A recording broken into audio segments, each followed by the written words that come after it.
ఆయన తెలుసండి, చెప్పండి. మీకు తెలుసు వెంటనే దేంట్లో అదే ఇప్పుడు ఈ రెడ్ లైన్ ఉంది సార్, ఈ రెడ్ లైన్ ఏదో ఓటీ సార్, ఇదే మెయిన్ బ్రాంచ్ కదా సార్. ఈ పక్కన సబ్ బ్రాంచ్ సార్ ఇవన్నీ కూడా.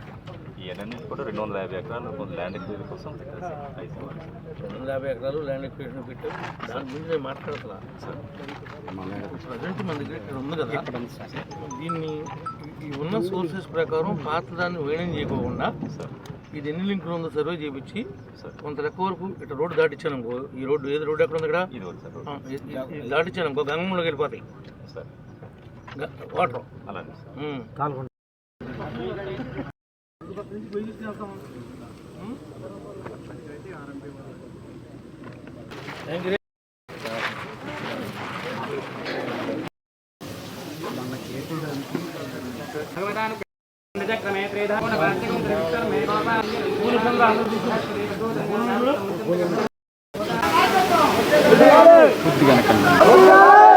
కొంచెం వెనక్కుండండి, అర్థం చేసుకోండి.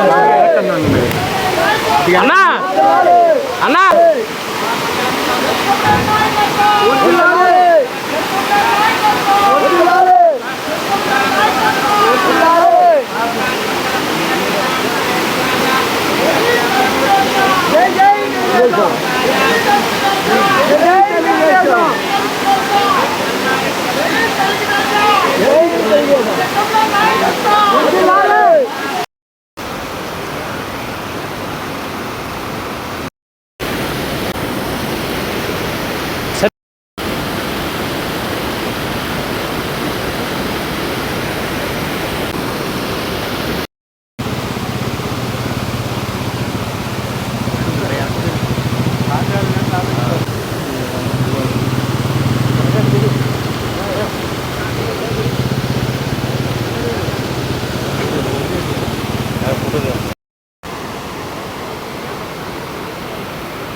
ఈరోజు కుప్పలవారిగూడెం దగ్గర ఉన్న ఎస్కేప్ నుండి దింద్రూరు మండలంలో అప్లాండ్లో ఉన్నటువంటి రైట్ మెయిన్ కెనాల్ ఆయకట్టులో ఉన్న 8,000 ఎకరాలకి కూడా నీళ్లు తీయడం జరిగింది. రైతులందరూ కూడా నీటి సంఘం అధ్యక్షులు, డీసీ చైర్మన్లు, ప్రతి కూటమి నాయకుడు కూడా ఈ నీళ్ళని సద్వినియోగం చేసుకోవాలని, ఇది కేవలం కూటమి గొప్పతనమేనని ఈ సందర్భంగా మీ అందరూ కూడా తెలియజేస్తూ, మరలా డిసెంబర్ కాలువ కట్టేసే వరకు కూడా మీ పొలాలు ఏ రకమైనటువంటి ఇబ్బంది రాకుండా మీ చెరువులన్నీ కూడా, మీ చెరువులంటే అప్లాండ్లో ఉన్నటువంటి చెరువులన్నీ కూడా నింపే బాధ్యత కూటమి ప్రభుత్వం అందని చెప్పి ఈ సందర్భంగా తెలియజేస్తున్నాం.